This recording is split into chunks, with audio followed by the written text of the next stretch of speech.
I'm happy to welcome to the show Scott Lincicome. He is the vice president at the Cato Institute, and widely considered to be one of, if not the, leading experts on tariffs. Scott Lincicome, welcome to the show. Thanks for having me. We've got these Trump tariffs. It seems like the market has reacted negatively to them. Where are we today? Right. So we are about, I would say, at halftime of the Trump tariff show, in the sense that over the last couple months, Trump has implemented a large range of new tariffs, starting with tariffs on imports from Canada, Mexico, and China based on a national emergency related to fentanyl trade.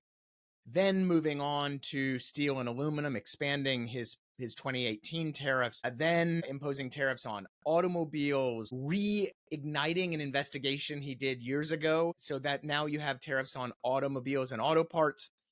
And then finally, the market rattler was this reciprocal tariff regime, say reciprocal in air quotes, which effectively jacked up tariffs on every country in the world, including extra high tariffs for countries with whom the United States has a bilateral trade deficit. I say reciprocal in air quotes because in reality, the calculation used by the United States Trade Representative was utterly detached from the actual tariffs and trade barriers that those countries apply. But anyway, those tariffs go almost up to 50%. And then just overnight, reciprocal tariffs theoretically would be to match someone else's tariff on us, but it's not that. It's actually the trade deficit. CR says that is evidence of trade cheating and of trade barriers, and thus they're going to apply a tariff in the U.S. tariff on these countries' exports to the United States of an equivalent, they say, amount of those hidden trade barriers that the trade deficits are supposedly revealing. Now, hopefully listeners can see and hear my skepticism, because no serious economist on the planet would say that is an adequate, that bilateral trade balances are an adequate proxy for unfair trade policies. And in fact, even the economists cited by the United States Trade Representative when it defended this calculation, even those economists have come out since and said, yeah, this is nuts. Not only do we not support the approach, not only do we not support the calculation, but you actually got our numbers wrong. It's nuts, right? So it's effectively this reciprocity is a fiction. And we should note that it's further fictionalized by the fact that countries with whom the United States has a trade surplus and free trade agreement partner countries also got tariffs. They got only 10% because they implemented a global tariff as well. So again, it completely undermines the idea that this is anything to do with fairness. And instead, it's just protectionism. And where we go from here is anyone's guess. My standard thesis, applying good old Occam's razor, is that, look, the simplest explanation is the best, and that is that Trump has liked tariffs since at least the 1980s. He has both publicly and behind closed doors expressed a belief that trade balances are scoreboards in trade, and has always seen trade as very zero sum. If you have a trade surplus, you're winning. If you have a trade deficit, you're losing. Two parties cannot possibly both benefit from trade. There has to be a winner and a loser. Again, no economist would agree with that. It doesn't matter. So I think, but we are seeing kind of Trump's vision on trade in these reciprocal tariffs really come to fruition. And quite frankly, I think that's why markets freaked out, is because if you're a dork like me and you get all the investment bank newsletters and the, from the big guys like Goldman and JP Morgan and the rest, markets are all about expectations, right? What's going to happen in the future for a specific company or for a market. And most of these guys just did not have this last volley of tariffs in any of their scenarios, not in their base case scenario, but in any of their scenarios. And you're now seeing market bulls, investment banks basically saying, yeah, we got this wrong. We got it wrong. We actually thought Trump would do a little bit on semiconductors and autos and some steel and aluminum, and definitely do something on China. And we totally got wrong. And I'll say, for the record, I got it wrong too. Even applying Occam's razor, I just did not think they would be so willing, or at least the president would be so willing, to rattle markets, rattle foreign governments, disrupt manufacturing supply chains, potentially increase prices so that, with Americans still upset about inflation, all of these things. I just didn't see that as Yeah. possible. Well, And it doesn't make political sense at all. And I think a lot of us were thinking, well, he's just negotiating, or he likes the drama, but he also wants to be popular. and But and we likes might have been deals. wrong on that. Yeah, and he likes making deals, right? And look, deals could still come, but that's the other part of this, right? Trump likes being the star of the Trump show. He loves that corporate CEOs and foreign government leaders are scurrying to Washington to bask and ask for a way out of this. He loves all of this, right? So the idea that that all of that leads to, you could see threats and tweets and whatever, but at the end of the day, we were going to avoid the calamity for kind of the political and economic reasons, and we were wrong. Hey, can we pause for 1 second? It always happens when I'm on, my dogs decide to just go ape. I have a new puppy, and she's kind of going through a little phase of being just extremely active. Needy. I'll put it that way. Even Eric Trump is suggesting that Donald Trump is simply in a negotiation to try to get other countries to lower their, to lower their tariffs or whatever. But isn't this mutually exclusive? Like, if you are a ride or die, like die hard, believer that we need to reindustrialize America, then it's no pain, no gain, right? You need to be in it for the long haul, and you need to convince companies to reshore that this is a long-term strategy. And then if you start cutting deals and making carve-outs, doesn't that undermine the need to? So isn't this mutually exclusive at some point, and you end up getting maybe the worst of both worlds? Yeah, I mean, it's at least in serious tension. I mean, I think that we could end up in a place where there are some carve outs for, say, Canada, Mexico, Japan, and a couple others, and then this crazy reciprocal global tariff regime for everybody else. And the problem with that is, I mean, there's several problems. I mean, first, like you said, the uncertainty here is massive.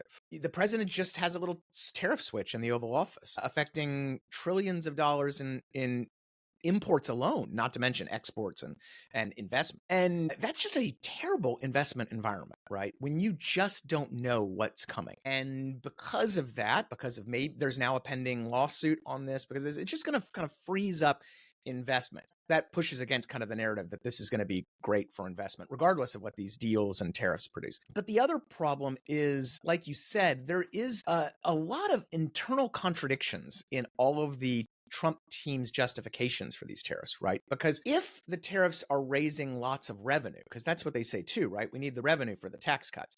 Well, then they're not really impeding imports very much. And if they're not impeding imports, because you need imports to get tariff revenue. If you don't have any imports, you don't get any tariff revenue. So if you have lots of imports and lots of tariff revenue, then you're not doing much to protect domestic industry, right? If you are taking tariffs away because you're negotiating with the Europeans or the Japanese or whatever, again, you're not getting the manufacturing or the revenue. So there are all these contradictions. And if I think mutually exclusive might be a little too far, because you could have this very convoluted tariff regime that kind of achieves a little of each, but certainly isn't going to achieve all of them fully, right? You cannot do that. But the other big problem is the types of distortions this kind of patchwork system imposes on the US economy and the global economy. I mean, it's going to be crazy. I mean, you're already seeing articles, and I should note, by the way, I totally predicted this a couple months ago. When you have, so the current global trading system pre this nonsense was countries, they have FTAs and they have a most favored nation rate for basically everybody else. And that creates a lot of stability and predictability in trade. And it makes it easy for companies and importers to basically import from where's the most efficient source, with some FTA stuff thrown in as well.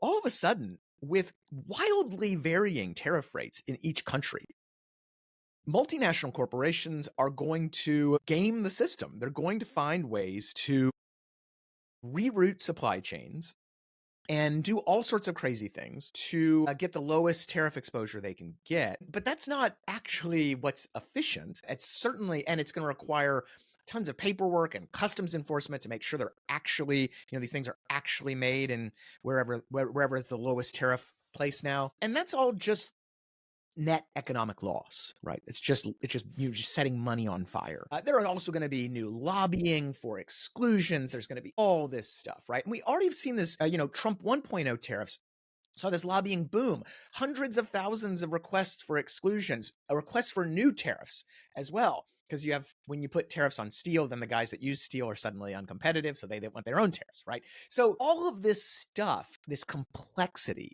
which, the Beltway folks love, right? If you're a lawyer, an accountant, a lobbyist in the kind of trade space, I mean, these are beach house days. Yeah. You are constructing you're buying oceanfront property with the billings you have and you're going to have over the next few years, right? So hey, good for them, bad for the rest of us. And that's the type of stuff that it was bad enough when you had some steel and aluminum tariffs, but now you have this just entire regime that is both discretionary and complex, and it's just a recipe for a drag on the economy, regardless of whether in theory tariffs might boost investment or do this other. So the market initially reacted very poorly. I think that it's bounced back a little bit, but the prices haven't kicked in. That's the thing, right? Like, so right now it's hitting, like, I don't know, your retirement funds if you are in the market, which a majority of Americans now are, but still, it hasn't really hit prices yet. One question I have is like, what's the next shoe to drop? How bad is it? And then at what point does it become irreversible? Yeah, so let's start with the shoe. I think the places to watch for price increase. Well, and first I should note, prices have already started increasing. They just haven't done it in a way that's really, really public. For example, there's actually a great website that's just a building supply website for contractors. And this website's great. They're not political at all. I'm not going to call them out, but they're great because all they do for their clients, for contractors, is post manufacturers' price increase letters.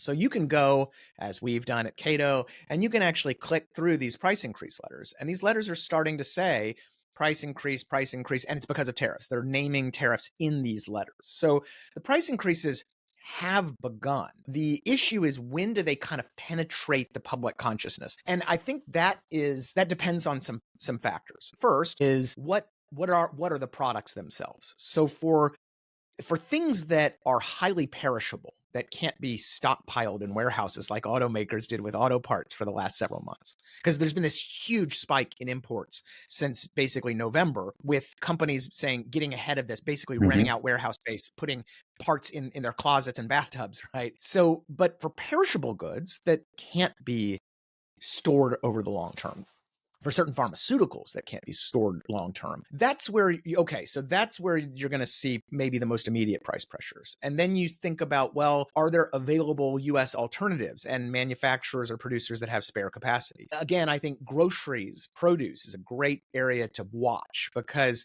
we make a lot of agricultural goods here in the US, but we have seasons like everybody else. And Americans have an insatiable appetite for fresh fruits, and demand simply exceeds available supply. So I think that's going to be another really interesting variable. And then finally, you have to think about profit margins of the US companies at issue here, right? So, and again, I think groceries are going to be really interesting, because automakers tend to have profit margins of 10% or so they can eat some of the tariff costs. They can hold out for a bit. Grocers tend to have very low profit margins, like 2%, right? They just can't, there's no place for the tariff to hide. They can't just absorb these tariff hits. And so again, they're going to have no choice but to raise prices, either in the whole grocery store or on specific items. And so again, those are the kind of variables we have to be on the lookout for. I think autos is going to be really, really interesting as of next month, because right now the tariffs are applied to vehicles, and there's some carve-outs for Canada and Mexico, but those carve-outs and the coverage are going to change. They're going to start covering parts. And if you know anything about automotive supply chains, you know that even the most American-made car contains lots of foreign content. We just did an analysis at Cato that it's about half of the made in the USA car comes from abroad. Right. So when those tariffs kick in, I think, car prices, even with 10% profit margins, right? We're talking about 25% tariffs. So you're going to see some increase there as well.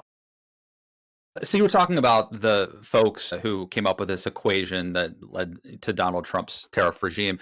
Do you know any of these people in the administration? Are these otherwise respected experts? Well, Who are that? so this is why we nerds have been begging for some sort of Washington Post, New York Times, TikTok on how this tariff calculation actually came about, because so far we don't know. And in fact, nobody is taking actual credit for it. Peter Navarro, the president's trade advisor, again in quotes, has said it came from the Council of Economic Advisors.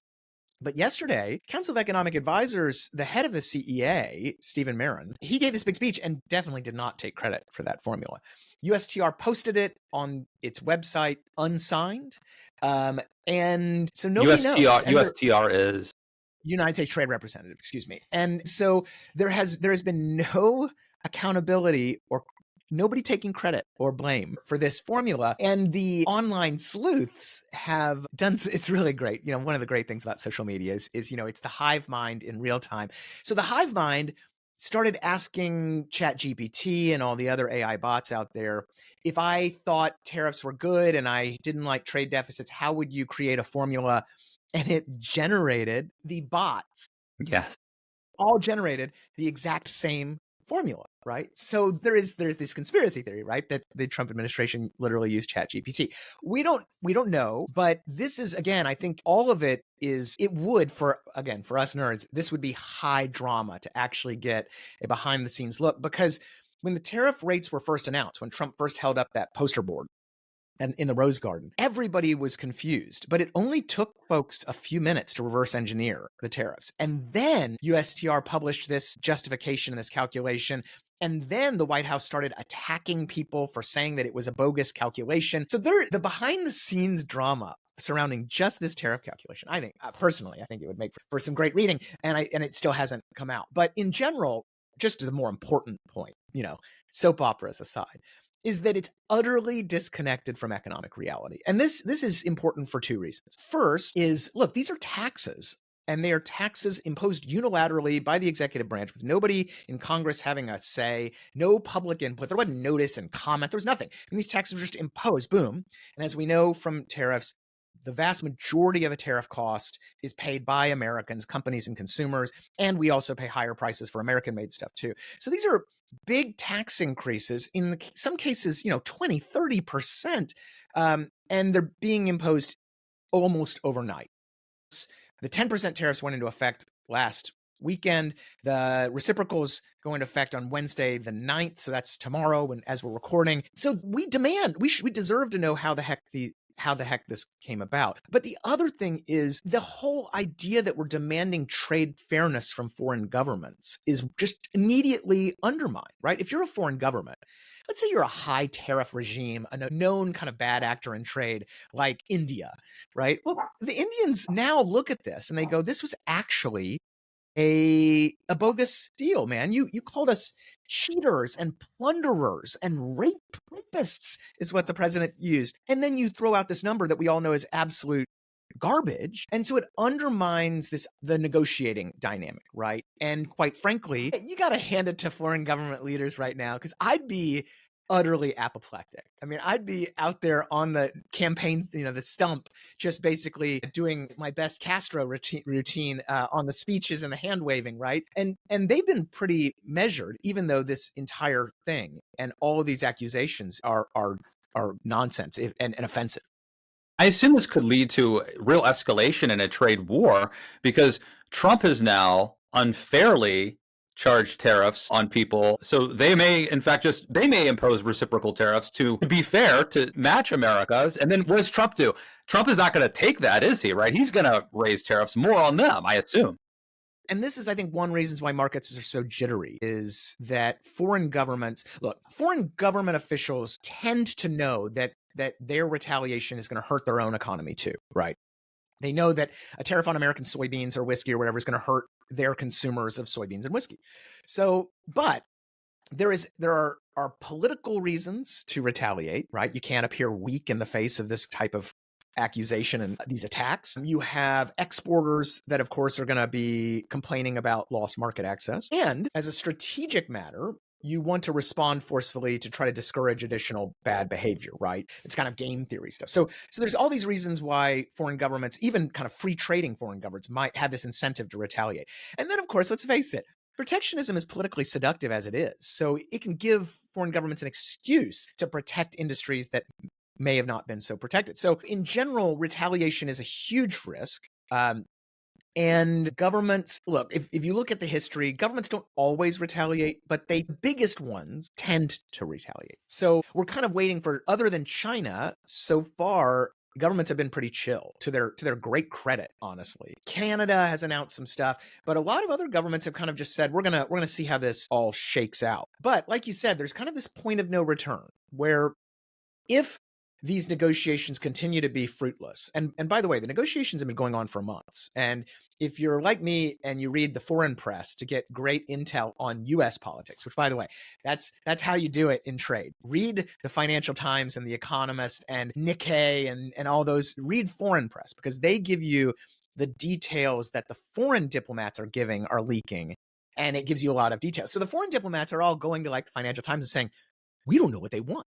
They can't even agree on what they want. And how do we negotiate if it's just an endless, stream of nonsense, right? So if negotiation continue to be fruitless, if this regime that we're seeing that's been proposed kind of does solidify, then it could be pretty bad. The Europeans, again, have kind of announced this phased in retaliation. So they're going to start small, and then they're going to ratchet it up over time. The Canadians and Mexicans, they got exempt from the reciprocal tariffs because they're subject to all these fentanyl emergency tariffs and all this other stuff.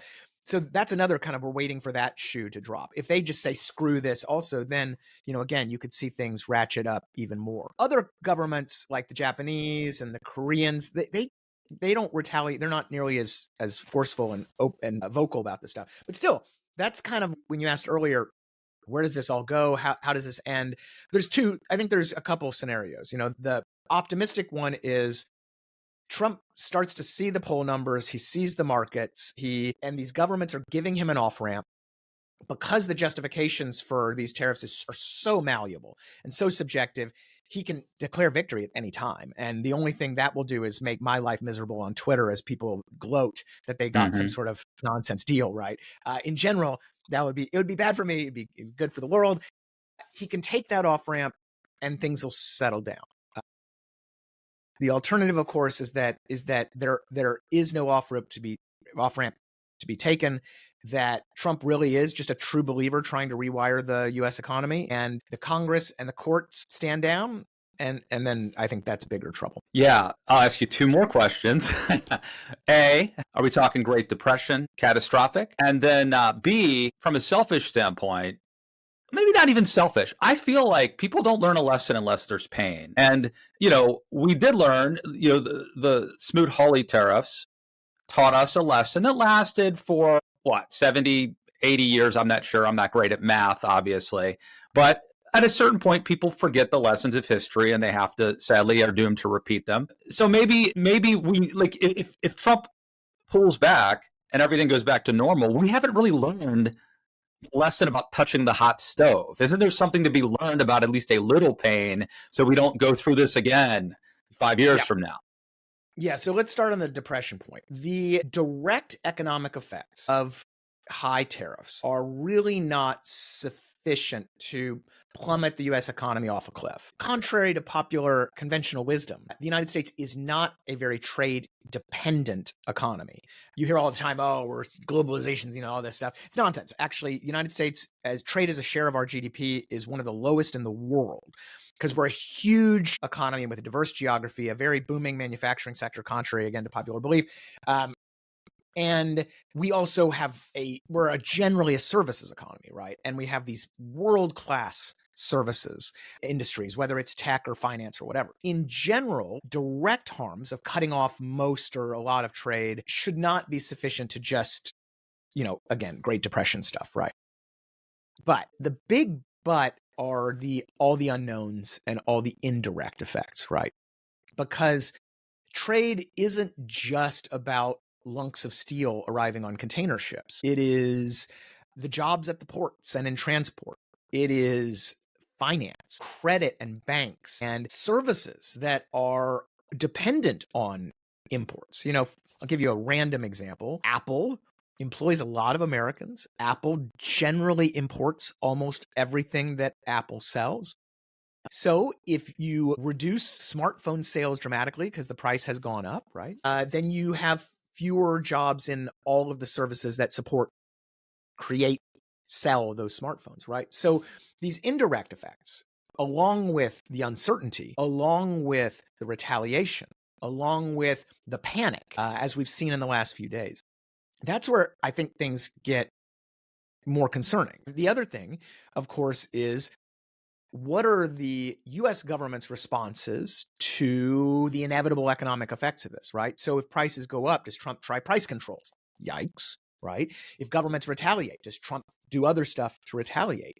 Do trade spats turn into actual conflicts abroad, right? Yeah, I made this point yesterday. It's not perfectly analogous, but Japan's bombing of Pearl Harbor was partly, and even their alliance with the Axis powers, I believe, was partly a result of us punishing them economically, and I think they probably deserved it. But nevertheless, trade wars have a way of becoming hot wars, right? Right. The creation of the multilateral trading system in the 90s was a direct response to World War I and World War II and the trade tensions that kind of helped fuel those conflicts. The trade tensions didn't cause those conflicts, but it was part of this fuel, right? And so the General Agreement on Tariffs and Trade, which eventually became the WTO, people don't know this, was not primarily an economic agreement. It was actually a foreign policy mechanism to try to tamp down those trade tensions, trade wars, the rival trading blocs, all that kind of stuff, right? So these are the types of unknowns that I think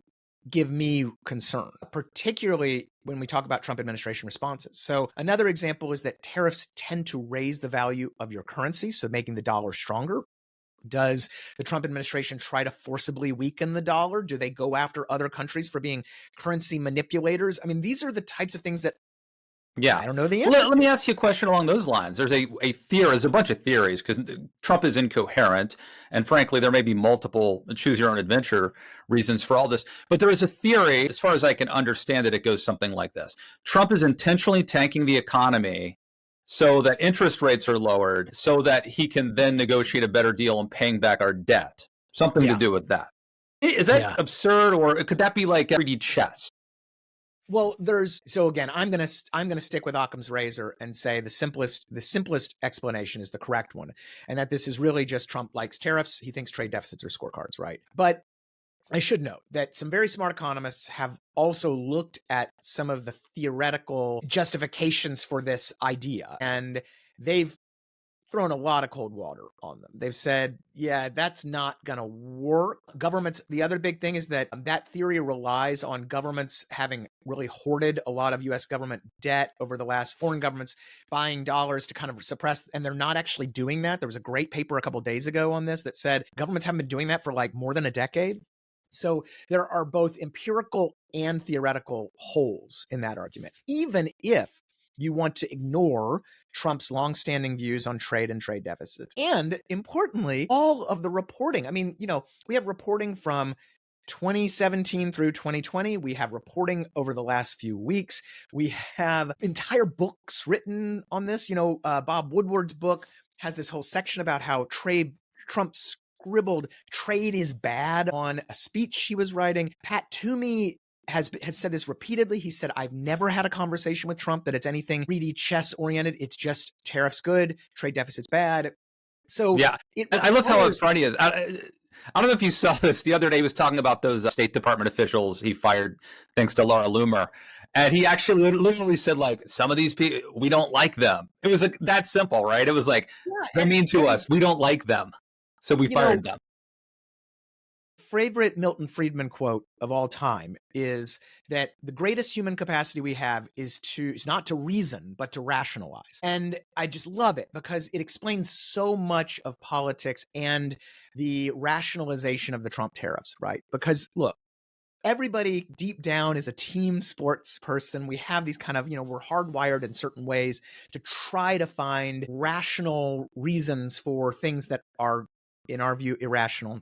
And that brings a lot of people to these conspiracy theories about what the Besant and Mirren and all these other people who aren't Trump are doing. But again, it requires a massive suspension of disbelief, right? Well, speaking of the rationalizations, I want to ask you sort of about the actors and the pundits talking about this. So I saw Jesse Waters saying, "Do it for the children. Tariffs are for the children." My friend Batya Angar Sargon alleged that Trump's policies are about restoring manliness. And Jesse Waters, I think, got in on the act too. Then you have people like Ainsley Earhart, who said, "Well, Trump's a billionaire; he must know what he's doing. Let's just go with him." And Judge Jeanine Pirro said, I don't care about my friend K. I trust in Trump." Something to that effect. Benny Johnson, the right-wing podcaster, "Money is nothing but zeros and ones. It's just ephemeral digits out there. It doesn't really have meaning or purpose," right? So they're coming up with all of these excuses. But here's my question to you. Aside from ragging on them and sort of, dragging them a little bit, which I totally encourage, who have you seen who knows better? Like Larry Kudlow, maybe, like someone who was a free marketer who has taken the dear leader approach. Who's the biggest offender here?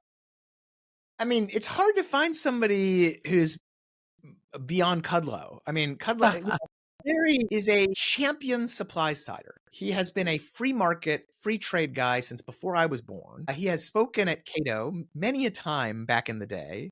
And so to see him just kind of nod along to all this is pretty depressing. Steve Moore is another one but Steve's not nearly as, Steve's just, again, trying to justify it, right? Trump really just wants true free trade. And he was in the Journal yesterday with Art Laffer saying, this is a great, we're going to have true free trade or whatever, right? But yeah, it's kind of depressing to see that. But I got to say, going back to your previous recitation of all these crazy justifications, look, these folks are basically paid to play a part and to have their you kind of understand it if you work in this biz, right? The more frustrating part, I think, is for the kind of everyday folks that really just don't follow this stuff a lot and just say, I trust that this is going to work out. And that, David Drucker actually just had a great piece in Bloomberg this morning about this, right? That they're talking to Republican strategists that say, look, this is fine.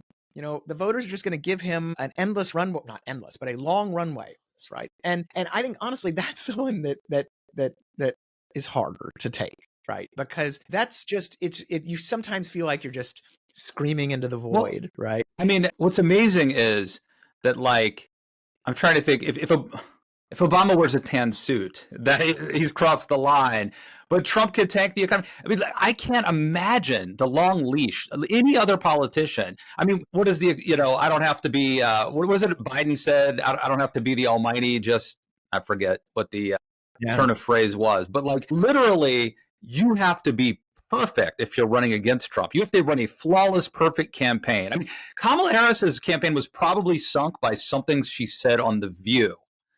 Donald Trump can do anything, and it's like, well, that's just Trump being Trump. It's amazing. And to kind of make a more serious policy point is this isn't entirely surprising on trade, because look, we did a bunch of polling last summer at Cato. I wrote a paper many years ago on this. If you look at the public opinion polling, people do not care about trade policy. It is dead last in their policy priorities. And rational ignorance then says that they're not going to be paying attention to how tariffs work, how trade agreements work, or what's doing this and that. There, of course, and then people in general aren't political obsessives like you and me. So it makes perfect sense that these folks are not in the weeds. Sure. And so that's why. But the election was about grocery prices, right? No, I get it. So as a policy matter, I think it's most important for us to try to convince the convincibles who are plugged in and actually following this. And, one of the reasons why I tend to be a very jovial person on social media is because of that, right? I mean, there are some gettable, convincible people out there. And that's where, you try to focus your attention, both on the Hill and in the policy world and in the real world. But it's hard, man. When you know that none of it has to do with trade economics, none of it has to do with the law, none of it has to do with the WTO or any of that stuff. And it's just like tariffs are manly. And you're like, Tariffs are manly. Like I can't respond. I mean, I can respond with Yeah. data, but let's face it, that it's really it's hard. Let me. I know more about Dave Navarro than I know about Peter Navarro. Like literally, I remember. I mean, I sort of knew who he was. I thought he was kind of perceived as being kind of a gadfly, but it does seem like, aside as you noted, Trump has always kind of been pro-tariff. But it seems like if there is a Svengali, it would be Peter Navarro. Am I right about that? And then tell us about him. Where did he come from? Should he be taken serious? Was he ever taken seriously before? What's the deal? So he is a PhD economist who used to teach at one of the California colleges. I can't remember which, but he taught microeconomics. He was not a trade guy. He then had a sort of long and illustrious career trying to win local and government positions. So he ran for a lot of local elections. There's a lot of very funny anecdotes out there about that if anybody's interested. But he ran as a Democrat. He sometime, I think in maybe the early 2000s, he picked up trade and particularly trade with China and became a China hawk. Wrote a book like Death by China, very, very over the top stuff. Very, let's say, unorthodox economics is the nice way to put it.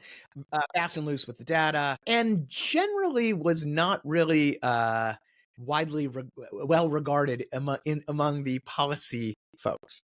But he struck on something. I mean, kind of, it's like winning at the roulette table, right? He and Donald Trump see the world the same way, or at least his books are Donald Trump's worldview. And, the rumor was that Jared Kushner found Peter Navarro by literally Googling and coming across his book on Amazon. Yeah. So Kushner's like, we need an economist who can, reverse engineer, that will agree with Trump. The funny thing is, Navarro needed an economist that agreed with Navarro, and he invented him. He made him up, right? Ron Barra, right. So, but he's been kind of this quirky, caustic personality that, of course, then had the whole January 6th thing and went to jail. But look, Peter Navarro has made a brilliant decision to effectively attach himself to Donald Trump. And that has given him immense influence in the White House, both last time around and this time around. Last time around, though, he was counterbalanced by some very big personalities, both on the free trade side and the protectionist side. Bob Lighthizer is not a free trader, but Bob has a big personality, a lot of gravitas, and his approach was much more measured than the Navarro kind of burn it all down approach. And then you also had guys like Gary Cohn and others that were legit, like free than anybody else in the White House. So this time around, Navarro has earned even more respect from Trump because he went to jail for him and keeps pushing these views. And Navarro, according to the again, Palace Intrigue reports, is also very smart about when he approaches Trump and being the last guy to talk to Trump before he makes a decision, all this kind of stuff, right? So look, he's played his hand very, very well and is generally considered to be the architect of these last reciprocal tariffs, even though, again, going back to the beginning of our conversation, nobody's officially taking credit for that nonsense calculation. All right. Any final thoughts, things I should have asked, or things that everyone's getting wrong before I get you out of here? No, I think one of the things for those of us who want to get back to saner trade policy, I think the one thing I would caution is be careful about the hysterical responses to stuff, right? The US economy is massive and dynamic, and again, mainly services. So this can cause a lot of damage without imploding the US economy or the global economy. And I think it's far better to talk in terms like, you can still live if you cut off your own foot. That doesn't make cutting off your own foot a smart decision. That's, I think, a much better way to do this in terms of trying to influence the public discourse than screaming Great Depression all day. So my one charge to folks, especially since we have no idea what's coming next, is keep that in mind when we're analyzing and commenting on these things. Good advice. Make sure to follow him. What's your handle on Twitter? You're great there. Very boring, at Scott Lincicome. Easy enough. That's the way to have it. All right. Follow him on Twitter, Scott Lincicome. Thanks for coming on the show. My pleasure.